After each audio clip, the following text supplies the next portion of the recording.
नमस्कार, मी ईशा जगताप. हॅलो 24 तास मध्ये आपलं स्वागत आहे. या विशेष कार्यक्रमात आपण विविध क्षेत्रातील तज्ज्ञ व्यक्तींसोबत मन मोकळ्या गप्पा मारतो आणि त्यांच्या यशस्वी प्रवासातून प्रेरणा मिळवतो. आज आपल्याबरोबर उपस्थित आहेत wonder kids preschool and day care सेंटरचे अध्यक्ष संभाजी मारुती झिमरे. नमस्कार सर, कार्यक्रमात आपलं स्वागत आहे. खरं तर आपण असं म्हणता की उज्ज्वल भविष्याची पहिली पायरी म्हणजे वंडर किड्स, आणि खरं तर या विचारावरच विश्वास ठेवून आणि लहानग्यांच्या सर्वांगीण विकासाचा ध्यास घेऊन त्यांनी वंडर किड्सची स्थापना केली आहे.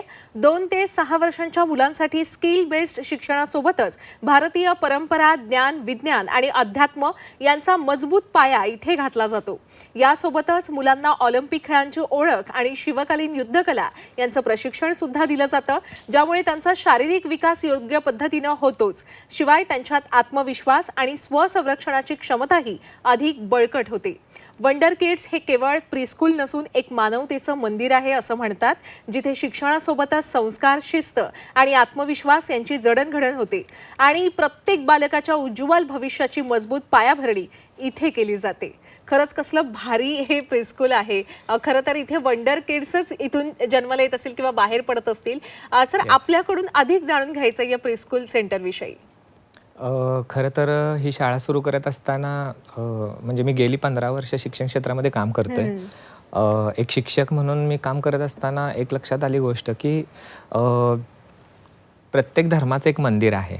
जसं की मुस्लिमांचं मस्जिद आहे, हिंदूंचं मंदिर आहे, ख्रिश्चन लोकांचं चर्च आहे, पण मानवतेचं मंदिर नाही आहे. तर मला असं विचार आला की मानवतेचं पण एक मंदिर असायला पाहिजे की ज्याच्यामध्ये आपण मानवता शिकूया. कारण की बाळ जन्माला येताना माणूस म्हणूनच जन्माला येतं आणि नंतर त्याला समाज त्याला नावं देतो, म्हणजे तो कोण, हिंदू, मुस्लिम, ख्रिश्चन. पण अशा अँगलनं हा विचार आलेला डोक्यामध्ये आणि असा विचार केला की चला आपण एक असं स्कूल करूया सुरू की ज्यामध्ये मुलांना संस्कार पण दिले जातील आणि मानवता हा धर्म शिकवला जाईल. या आधारावरती हे स्कूल सुरू झालं. अच्छा, आणि खरं तर आपण शाळेला विद्या मंदिरच म्हणतो आणि पुन्हा एकदा आपण याची आठवण करून दिली आपल्या सर्व प्रेक्षकांना. सर, आपल्याविषयी आम्हाला थोडं जाणून घ्यायचंय की आपलं शिक्षण नेमकं किती झालंय आणि कोणत्या टप्प्यावर आपल्याला असं वाटलं की अशा प्रकारची एक शाळा आपण सुरू करायला हवी. खरं तर मी इथं एक थोड्याशा काव्यपंक्ती बोलू इच्छित आहे माझी ओळख करून देताना. जसं की आपल्याला सगळ्यांना माहीत आहे की हिमालयावर येता घाला सह्याद्री हा धावून गेला, मराठमोळ्या पराक्रमाने दिला दिलासा इतिहासाला, तुझ्या या मातीच्या कणाकणातून तुझ्या स्फूर्तीची फुलतील सुमने, जोवर भाषा असेल मराठी यशवंतांची घुमतील कवने. अशा या यशवंत नगरी कराडमधून मी येत आहे. आणि त्याच पद्धतीनं आपल्या भारत देशाला, स्वतंत्र भारत देशाला पहिलं ऑलिम्पिकचं कांस्य पदक मिळवून देणारे खशाबा जाधव पहिलवान यांच्या गोळेश्वर गावचा मी रहिवासी आहे. आणि 15 वर्ष या क्षेत्रामध्ये काम करत होतो. एका स्कूल म्हणजे 2-3 स्कूलचं मी प्रिन्सिपलचं पण काम केलेलं आहे. आणि वंडर किड्स म्हणून हे स्कूल सुरू केल्यानंतर कराडमधल्या आत्ताच्या जे प्रॉब्लेम्स होते हे थोडेसं बारकावीनं अभ्यास केले मी. आणि त्याच्यामध्ये माझ्या लक्षात आले की ॲक्च्युली चॅलेंजेस खूप होत्या. कारण की कराडमध्ये खूप चांगल्या शाळा आहेत, मग त्यामध्ये वंडर किड्सला कसं आपण मार्केटमध्ये चांगल्या पद्धतीनं आणूया किंवा समाजाला अजून त्याच्यामध्ये काय देता येईल, समाजाच्या आत्ता अडचणी काय आहेत ह्या जरा बघितल्या आणि वंडर किड्सची स्थापना केली. कराडमध्ये पहिलं आणि महाराष्ट्रातलं पहिलं असं आपलं स्कूल आहे की आपल्या स्कूलमध्ये CCTVचा लाईव्ह ॲक्सेस दिला जातो पालकांना. त्याच पद्धतीनं आपल्या स्कूलमध्ये ऑलिम्पिकच्या तब्बल 4 खेळ शिकवले जातात. त्याच्यामध्ये ऑलिम्पिकचे गेममध्ये रायफल शूटिंग आहे, आर्चरी आहे, हॉर्स रायडिंग आहे आणि स्विमिंग आहे. असे तब्बल 4 खेळ शिकवले जातात. त्याच पद्धतीनं आपण इतिहासापासून लहान मुलांना दूर नको ठेवायला म्हणून आपण शिवकालीन युद्धकलासुद्धा शिकवतो आहे. याच्यामध्ये आपण लाठीकाठी असेल, तलवार असेल, दांडपट्टा असेल हेही शिकवतो आहे. आणि स्कूल म्हटलं की, लहान मुलं म्हटलं की पालकांना संस्कार हा एक विषय खूप महत्त्वाचा वाटतो. त्याच्यामुळं या स्कूलची स्थापना आपण विज्ञान आणि अध्यात्म या तत्वावरती केलेली आहे. अगदीच. पण सर, खरोखर जी आपण ही माहिती दिली त्याच्यावरून आपली हे वंडर किड्स प्रीस्कूल जी आहे ती वंडरफुल आहे असं म्हणायला लागेल, जेवढं मी ऐकलं त्यानुसार. पण जर आपण पाहिलं तर वेगवेगळ्या शाळांमध्ये स्नेहसंमेलन होतात फार पूर्वीपासून, किंवा स्पोर्ट्स डे सुद्धा होतात. म्हणजे कलागुणांना वाव हा प्रत्येक शाळेत दिलाच जातो. या वंडर प्रीस्कूल मध्ये काय वेगळेपण आहे? वेगळं पण म्हटला तर संपूर्ण जग आहे ते 2 गटामध्ये विभागलेलं आहे. जसे की पूर्वेकडचे देश आहे अध्यात्म म्हणून ओळखले जातात आणि पश्चिमेकडचे देश आहे विज्ञान म्हणून ओळखले जातात. तर मला असा थोडासा विचार आला की जर आपण अध्यात्माला विज्ञानाची जर जोड दिली तर कदाचित वंडर किड्स हे स्कूल आहे ते कदाचित वेगळं बनू शकतं. म्हणजे विज्ञानाचा जर अभ्यास केला तर मी इथपर्यंत विचार केला आहे की न्यूरॉन डेव्हलपमेंटमध्ये काय कॉन्ट्रीब्युशन आहे बऱ्याचशा ॲक्टिव्हिटीचं, जसं मग की फाईन मोटर असतील, ग्रॉस मोटर ॲक्टिव्हिटीज असतील. याच्यामध्ये आपल्याला माहीत आहे की मेंदूचे काही पार्ट आहेत, जसे की सेरेब्रम असेल, त्याच्यानंतर हिप्पोकॅम्पस असेल.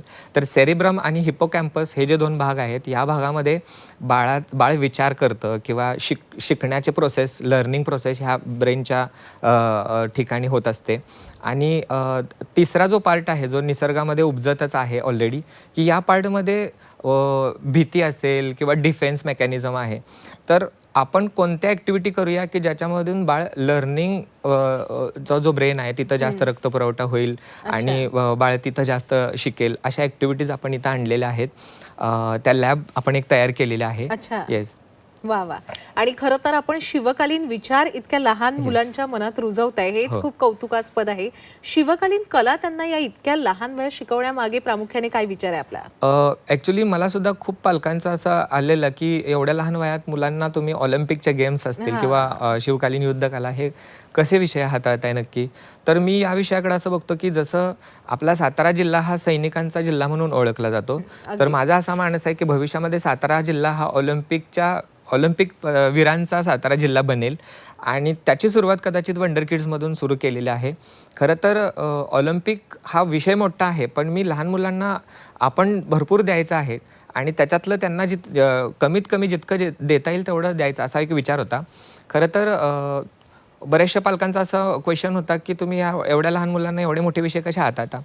मी त्याच्यावरती एकच उत्तर देईन की जसं सचिन तेंडुलकरला भारतरत्न पुरस्कार देणारा जेवढा व्यक्ती महत्त्वाचा आहे, तेवढाच महत्त्वाचा व्यक्ती त्याला हातामध्ये पहिल्यांदा बॅट देणारा सुद्धा व्यक्ती महत्त्वाचा आहे. आणि मी त्या दृष्टीने असा विचार केला की चला, रायफल शूटिंगमध्ये मुलांचं कॉन्सन्ट्रेशन सुधारतंय, तुम्ही स्विमिंगमध्ये मुलांना बघताय की एक्सपिरियन्स बेस्ड लर्निंग देत आहे की तू जर हातपाय न हलवले तर तू डुबणार आहेस, तर ते ॲटोमॅटिक म्हणजे हे एक्सपिरियन्स थ्रू जमणार आहे. आणि आम्ही स्पोर्ट्स डेला ह्या लाईव्ह स्पोर्ट्स घेत असतो, म्हणजे रायफल शूटिंग लाईव्ह घेतो पालकांच्या समोर, त्याच्यानंतर आर्चरी घेतो, स्विमिंगचं सुद्धा घेतो.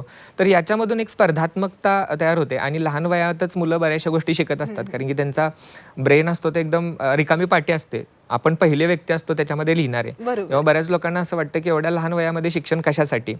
पण शाळेच्या वातावरणामध्ये आम्ही शाळेचं मंदिर जे म्हणतोय त्याला असं वातावरण तयार केलेलं आहे की यामध्ये मुलांना जसं की 0 ते 3 या वयोगटामध्ये मुलं भाषा शिकत असतात.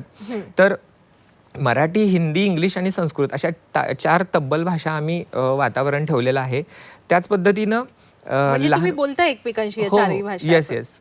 शाळेचं वातावरण आहे. अगदी शाळेची जी प्रार्थना असते ही लहान मुलांच्या 3 तासाच्या शाळेमध्ये अर्धा ते पाऊण तासाचा शाळेचा प्रार्थनेचा जो भाग आहे ह्याच्यामध्ये सुद्धा खूप पार्ट आपण कव्हर केलेला आहे, ज्याच्यामध्ये भगवद्गीता पठण सुद्धा आम्ही घेतोय, त्याच्यानंतर शिवगर्जना सुद्धा घेतोय, यानंतर मॅजिक ऑफ सायन्स या ॲक्टिव्हिटीमधून विज्ञानाचे आविष्कार सुद्धा मुलांना एक मॅजिक म्हणून दाखवतोय. याच्यामधून ही गोष्टी कव्हर होत आहेत. पब्लिक स्पीकिंग म्हणून मुलांना स्टेजवरती बोलवलं जातंय. लहान वयातच त्यांना कसं बोलायचे, त्याचे हावभाव कसे असायला पाहिजेत आणि रोज वेगवेगळ्या गोष्टी याच्यामधून होत असतात. अच्छा, भारतरत्न सचिन तेंडुलकरजींचं फार सुंदर उदाहरण आपण दिलं की त्यांच्या हातात पहिल्यांदा बॅट देणारी व्यक्ती सुद्धा तितकीच महत्वाची असेल आणि त्याहून अधिक महत्वाचं काय असेल तर ती बॅट त्यांच्या हातात स्थिरस्थावर ठेवणं, त्यांना क्रिकेटची आवड लावणं. इतक्या लहान मुलांना तुम्ही कशी आवड लावता अगदी नेमबाजीची किंवा युद्धकला शिकण्याची? काय चॅलेंजेस, गमती जमती असतात त्या सगळ्यात? खूप काही गमती जमती असतात. मुलांचे निरागस चेहरे असतात आणि त्यांना ते शिकवताना पण खूप आनंद होतो आणि आपल्याला त्याच्यातून काही नंबर वगैरे काढायचे नसतात. आउटकम फक्त आपण असं विचार करतोय की रायफल शूटिंगमध्ये मुलाला टार्गेट बॉक्स कळाला, ट्रिगर कळाला, कॉन्सन्ट्रेशन लावायचं कळालं. स्विमिंगमध्ये आता बऱ्यापैकी आमची मुलं पोहायला पण शिकलेली आहेत आणि मला असं वाटतं की आपण देणं आपलं काम आहे आणि हल्लीची मुलं खूप हुशार आहेत, तर आपण त्यांना मॅक्सिमम जेवढं जास्त देता येईल तेवढं देऊया. आता आपण बघताय की पालकांना वेळ नाही आहे घरी आणि आई वडील दोघंही बिझी आहेत. तर या लहान मुलांचं विश्व जर बघितलं तर ते फक्त मोबाईल, TV आणि घरातली जे 2-3 माणसं आहेत त्यांच्यापुरतंच आहे. तर ह्याच्यामध्ये आत्ता आपण बघतोय की मुलं मोबाईल ॲडिक्टेड खूप व्हायला लागलेले आहेत. तर आम्ही ऑलिम्पिकच्या गेम्स किंवा स्पोर्ट्सच्या ॲक्टिव्हिटीज वाढवलेल्या आहेत आणि स्कूलचं टायमिंग वाढवलेलं आहे. त्याच्यामुळं पालकांना हे पण बरं जातं की जास्त टाईम स्कूलमध्ये वेगवेगळ्या ॲक्टिव्हिटी करतायत, ना की आपण एज्युकेशन करतोय. आता 21व्या शतकातील मोबाईल हा एक फार मोठा आविष्कार आहे की आपल्यासारखे मोठे व्यक्तीसुद्धा त्याच्यातून पटकन बाहेर येत नाहीत. तर ह्या लहान मुलांना बाहेर येणं कसं शक्य आहे? तर मी असं नेहमी म्हणतो पालकत्व करत असताना की घरचा दिनक्रम पण तितकाच महत्त्वाचा आहे आणि पालकांनी सुद्धा त्याला बेटर ऑप्शन देता आला पाहिजे. म्हणजे मोबाईल बघू नको बोलतात, पण मोबाईलला ऑर ऑप्शन त्याला काय देता येईल? म्हणजे मी असं सांगतो की बऱ्याच पालकांना की तुम्ही मुलाला त्याला घेऊन बाहेर खेळायला जाऊ शकता, त्याच्याबरोबर टाईम स्पेंड करा. किंवा आता मी जस्ट म्हटलं की ॲमेग्डिला नावाचा जो ब्रेनचा जो पार्ट आहे तो फक्त डिफेन्स करतो. म्हणजे मुलांना तुम्ही जास्त मारता किंवा ओरडता तर ते डिफेन्स मेकॅनिझमकडे जास्त रक्तपुरवठा होतो आणि मुलांचा तसाच कल बनतो. पण जे सेरेब्रम आहे किंवा हिप्पोकॅम्पस आहे इकडं जास्त रक्तपुरवठा करायला गेलो तर मुलं लर्निंग त्यांचा चौकसपणा वाढतो. तर अशा ॲक्टिव्हिटीज स्कूल्समध्ये खूप आपण तयार केलेल्या आहेत की ज्याच्यामध्ये एका वेळी एका जागी बसून एक काम करणं असेल किंवा कन्स्ट्रक्टिव्ह माइंड तयार करणं असेल किंवा मुलांना एक्सपिरियन्स बेस्ड लर्निंग अशा काही ॲक्टिव्हिटीज देऊ शकतो. तर अशा खूप साऱ्या ॲक्टिव्हिटीज स्कूल्समध्ये आत्ता सुरू आहेत. अच्छा, आणि सगळ्यात महत्त्वाचं काय ना तुमच्या शाळेत की तुम्ही म्हणालात की शाळेची वेळ आम्ही वाढवलेली आहे, खेळ वाढवलेले आहेत आणि पालक आजकाल नसतातच मुलांबरोबर, कारण या स्पर्धात्मक जगात ती सुद्धा काळाची गरज आहे की दोन्ही जोडप्यांमध्ये दोघांनीही कामाला जाणं किंवा आपापलं करिअर सांभाळणं. आणि तुम्ही याची काळजी घेता की तुमचं बाळ शाळेत करतंय काय हे त्या पालकांना तिथल्या तिथे कळावं आणि म्हणून CCTVची सुद्धा आपण सोय करून ठेवलेली आहे. खरं तर या गोष्टीची सुरुवात मी माझ्या मुलाच्या शाळेत ॲडमिशन घेतलेलं आणि मला गेटमधूनच बाहेर काढलेलं आणि त्यावेळी हे स्कूल नव्हतं. फर्स्ट टाइम एका मित्राला विचारायला गेलेलो की बाबा असं मला काहीतरी ॲडिशनल सल्ले देतोस का? तर तो बोलला की तू अशी शाळा सुरू कर की ज्या शाळेमध्ये तुला पण आनंद होईल तुझ्या मुलाला ॲडमिशन घ्यायला. त्यामुळे वंडर किडची सुरुवात करताना मी असा उद्देश ठेवलेला आहे की ही सर्व माझी मुले असती तर मी कसं केलं असतं. तर प्रत्येक आईला फर्स्ट टाइम बाळ ज्यावेळी शाळेत जात असतं त्यावेळी जगामध्ये अशी कुठली ताकद नाही की आईपासून बाळ वेगळं करू शकेल. तर त्या बाळाला 3 तासासाठी आईपासून वेगळं झाल्यावरती शिक्षणासाठी तर आईला खूप धाकधूक असते किंवा बाळाकडं बघायचं किंवा बाळ कसं आहे, रडतंय का किंवा ते पाणी कोणी पाजले का, ह्या सगळ्या गोष्टींची चिंता वाटत असते. तर या गोष्टीला मला असं वाटतं की समाजाची एक गरज म्हणून मी बघितलं आणि या प्रीस्कूलमध्ये जास्त एज्युकेशन असतं. हायजीन, हेल्थ केअर, सेफ्टी आणि मुलांना थोडेसे संस्कार आणि बेसिक एज्युकेशनसाठी मला असं काय वाटलं नाही की CCTV ॲक्सेस देतोय म्हणजे की फार मोठं काय करतोय. तर मला असं वाटतं की ही एक गरज आहे आणि म्हणून CCTV ॲक्सेस दिला आणि त्याचे खूप चांगले परिणाम आले. अच्छा, काय प्रतिक्रिया असतात पालकांच्या? सगळ्यात मोठी प्रतिक्रिया मला सांगायला आवडेल की आपल्याकडे काही ॲडमिशन असे पण आहेत की आर्मीमध्ये जवान आहेत जे सीमेवरती आहेत, जे 6-6 महिने इकडे येत नाहीत, पण आपल्या स्कूलच्या CCTVच्या ॲक्सेसमुळं ते सीमेवरून आपल्या मुलांना बघू शकतायत. हा सगळ्यात बेस्ट रिझल्ट आहे. किंवा काही वर्किंग लेडीज आहेत की त्यांना खूप अशी काळजी वाटत असते की माझं बाळ तिकडं म्हणजे काय खातंय, काय पितंय किंवा त्याची शाळेचं कसं सुरू आहे. तर आपलं स्कूल प्लस डे केअर असल्यामुळं CCTVचा ॲक्सेसचा खूप चांगला परिणाम आलेला आहे आणि पालक निश्चिंत आहेत. आणि त्यामुळं कराडमध्ये आज आपली शाळा अगदी नंबर 1 रँकिंगमध्ये आहे आणि खूप छान ॲडमिशन्स पण सुरू आहेत. अच्छा, इतक्या छान छान ॲक्टिव्हिटीज तुम्ही सगळ्या राबवताय त्याच्यामुळे नंबर 1 असणारच, यात काही शंकाच नाहीये. आपण जितकी माहिती दिली आतापर्यंत त्याच्यातून लक्षात आलं की आपण आपल्या शाळेच्या शिक्षणात जेवढा विज्ञानावर भर देत आहे, जेवढा क्रीडावर भर देत आहे, तेवढाच अध्यात्मावर सुद्धा आपण भर दिलेला आहे. यामागचं कारण काय आहे? संस्कार ही एक अशी गोष्ट आहे की याच वयामध्ये करायला हवी. कारण की मुलं जोपर्यंत लहान आहे म्हणजे मातीचा गोळा आहे तोपर्यंत आपण त्याला कसंही मोल्ड करूया, घडवू शकतो. तर मला असं वाटतं की अध्यात्म असेल किंवा संस्कार असेल या गोष्टींनी मुलांचं मन पण प्रसन्न राहतं किंवा त्यांना एक मेडिटेशन आहे एक प्रकारचं. तर मी मेडिटेशन पण 10 मिनिटाचं रोज शाळेमध्ये घेत असतो. अध्यात्म म्हणून म्हणजे फक्त आरती वगैरे असं नाही पकडत आहे आपण. अध्यात्मामध्ये आपण भगवद्गीतेचे श्लोक असतील ते मुलांशी शेअर करतो. संविधानाचं कलम पण आपण घेतो, याच्यामध्ये रोज मुलांशी शेअर केलं जातं. सायन्सच्या ॲक्टिव्हिटीज दिल्या जातात. बोधकथा असतील, नैतिक मूल्य असतील, अशा काही मुलांच्यासाठी लाईव्ह ॲक्टिव्हिटीज टीचर्स करतात की चांगले काय फूडच्या बद्दल असेल, मोबाईलच्या ओव्हरयूजसाठी असेल, अशा खूप साऱ्या ॲक्टिव्हिटीज आम्ही रन करतो इथं.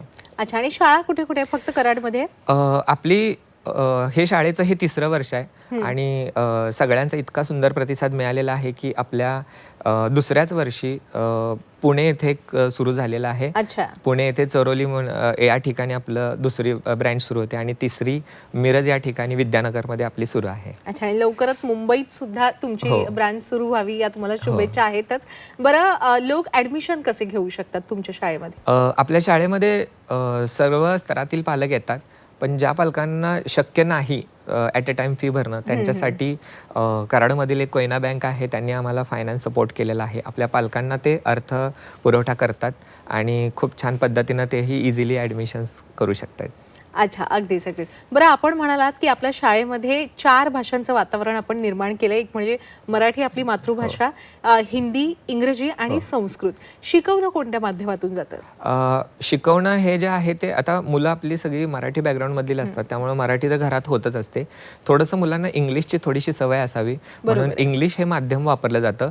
पण आपण मराठी असेल, हिंदी असेल, संस्कृत असेल, हे आपण 2 डेजचे नियोजन केलेले आहेत. म्हणजे अगदी पूर्ण प्रार्थना मराठीमध्ये असते 2 दिवस, पूर्ण हिंदीमध्ये असते, इंग्लिशमध्ये असते, असं नियोजन केलेलं आहे. अच्छा. आज जर आपण पाहिलं तर मराठी शाळांमधली पटसंख्या कमी होते, जे खरं तर दुर्दैव आहे. पण तरी सुद्धा पालक असेही आज आहेत जे खरं तर याच कन्फ्युजन मध्ये असतात किंवा गोंधळात असतात की आमच्या मुलांनी त्यांच्या मातृभाषेतून शिकणं जास्त योग्य की आंतरराष्ट्रीय भाषेतून शिकणं जास्त योग्य, याविषयी आपण काय मार्गदर्शन कराल? आम्ही असा इंग्लिशचा अट्टहास केलेला नाही, म्हणजे शिक्षणाचं माध्यम मूळचं मराठीच ठेवलेलं आहे. कारण की शिक्षण भाषा हे शिक्षणाचे अडथळा नाही झालं पाहिजे. कारण की जर एखादं बाळ गुजरातमध्ये जन्माला असेल तर त्यानं गुजराती भाषेमधून शिक्षण घेईल, एखादं बाळ कर्नाटकमध्ये जन्माला गेलं असेल तर कर्नाटकमधून घेईल. हां, मातृभाषा ही जर सायकल असेल तरच पुढचं बुलेट किंवा 2 व्हीलर चालवायला शिकू शकतो. पण मग मी मातृभाषा मेन मानतो, माध्यम मॅटर नाही करत. अच्छा, अगदीच. खरं तर आपण आपल्या शाळेविषयी अगदी भरभरून अशी माहिती आम्हाला दिलेली आहे. घरच्यांचा कसा आपला सपोर्ट होता ही सगळी शाळा उभारण्यामागे किंवा चालवण्यामागे? माझी ओळख जर म्हणाला तर लहान वयामध्ये माझ्या बाबांचं सायकलचं पंक्चरचं दुकान होतं. तर मला माझी लहान वयामध्ये ओळख अशी होती की सायकलवाल्या आबांचा मुलगा. अच्छा. तर त्या दिवसांमध्ये मी खूप काही शिकलो माझ्या बाबांच्याकडून की सायकल पंक्चर करताना मी त्यांना हेल्प करायचो. तर कमी पैशामध्ये लोकांची जास्त हेल्प कसं करायची असते किंवा तर त्या गोष्टी मला ॲडजस्टमेंटमध्ये खूप शिकल्या मी तिथं. त्याच्यानंतर शालेय जीवनामध्ये मी माझी मोठी बहीण होती, चेतनाचा भाऊ म्हणून ओळखलं जात होतं मला. आणि नंतर ज्यावेळी मी शिक्षक झालो त्यावेळी मला झिमरे सर म्हणून ओळखलं जातं. ह्या तिन्ही सेक्शनमध्ये एक जबाबदारीचं नैतिक बंधन होतं. त्यामुळं मला असं वाटलं नाही की मी कुठं वेगळा ट्रॅक करायला पाहिजे. पण आत्ता जे पण आहे ते माझं एक फोकस्ड कामामुळं आहे. अशी एक म्हण आहे की ये फूल मुझे विरासत में नहीं मिले क्योंकि अब तक तुमने मेरा कांटों का बिस्तर नहीं देखा. तर ती एक स्ट्रगलफुल जर्नी होती. हो, आणि ज्यांच्या पाठीशी फार स्ट्रगल असतो त्यांनाच ते हातात आलेल्या सर्व यशाची किंवा फळांची, फुलांची महती कळत असते किंवा त्यांना त्यांच्या घामाची किंमत कळत असते. अगदीच. आणि खूप छान तुम्ही आमच्याशी आज गप्पा मारलेल्या आहेत. आपले अनेक पालक हा कार्यक्रम बघत असतील आणि त्यांना तुम्ही काय सल्ला द्याल त्यांच्या मुलांच्या विषयी किंवा पालकत्वाविषयी? पालकत्वाविषयी मी एवढंच नक्की सांगेन की प्रत्येक बाळ हे एक विशेष प्रवासासाठी आलेलं आहे. त्या प्रवासाचे आपण मालक नाही झालं पाहिजे, तर त्या प्रवासाचे आपण सहकारी झालं पाहिजे. म्हणजे जर बाळ जर एखादं छोटंसं रोपटं असेल तर ते ज्या जमिनीमध्ये वाढतंय ती जमीन ही संस्कारांची जमीन असेल पाहिजे. आणि ते बाळ ते जे रोपटं आहे ते वाढताना जे आकाश आहे ते आकाश म्हणजे पालक असायला पाहिजेत की ज्यांच्या प्रेरणेनं ते पुढं पुढं वाढत जाईल. वा वा, खरंच छान. बरं सर, आता जर आपण पाहिलं तर गेल्या काही वर्षांपासून ही विचारसरणी थोडीशी बदललेली दिसते की 10वी नंतर पुढे काय किंवा 12वी नंतर पुढे काय, आर्ट्स, सायन्स किंवा कॉमर्स याच्या पलीकडे सुद्धा विद्यार्थी डोकावू लागलेले आहेत, आपलं करिअर निवडू लागलेले आहेत. आपल्याला काय वाटतं की लहानपणापासून मुलांना आपण कला जर त्यांच्यात रुजवली किंवा वेगवेगळे मार्ग त्यांना दाखवले तर पुढे त्यांना हे सोयीस्कर ठरू शकतं हे सगळे मार्ग निवडण्यासाठी? नक्कीच मी याच्यावरती निश्चितपणे हे सांगेन की हल्लीचे पालक आहेत मॅडम खूप ओव्हर पॅम्परिंग पालक आहेत. म्हणजे मी ज्या पिढीमधून आलेलो आहे त्या पिढीला संघर्ष खूप दिला सुविधांपेक्षा. म्हणजे सुविधा कमी दिल्या आणि संघर्ष जास्त दिला आणि त्याच्यामुळं मग संघर्षाला फेस करत करत कसं पुढे जायचं असतं ही जर्नी स्टार्ट होते. आत्ताचे पालक जर सायकल शिकवायचे असेल तर त्या बाळाला पडूच देत नाहीत किंवा ते कॅरेज सोडतच नाहीत. तर मी असं नक्की सांगेन की तुम्ही सुविधा कमी आणि संघर्ष जास्त द्या. मुलांचे एक्स्ट्रा म्हणजे गरजेपेक्षा जास्त लाड करू नका आणि त्या गोष्टींची किंमत मुलाला कळेल अशा पद्धतीच्या ट्रीटमेंट देणं खूप गरजेचं आहे. अगदी अगदी वाढत्या वयात त्या टप्प्यावर त्यांना त्यांचे अनुभव घेऊ द्या, असं आपण महत्त्वपूर्ण सल्ला दिलेला आहे. आणि या सगळ्या मनमोकळ्या गप्पांसाठी खूप खूप धन्यवाद आणि आपल्या शाळेसाठी खूप खूप शुभेच्छा. आभार. थँक्यू. प्रेक्षक हो, हॅलो 24 तास या कार्यक्रमात वेळ झालेली आहे इथेच थांबण्याची. पण ताज्या घडामोडींसाठी नेहमीच पाहत रहा झी 24 तास.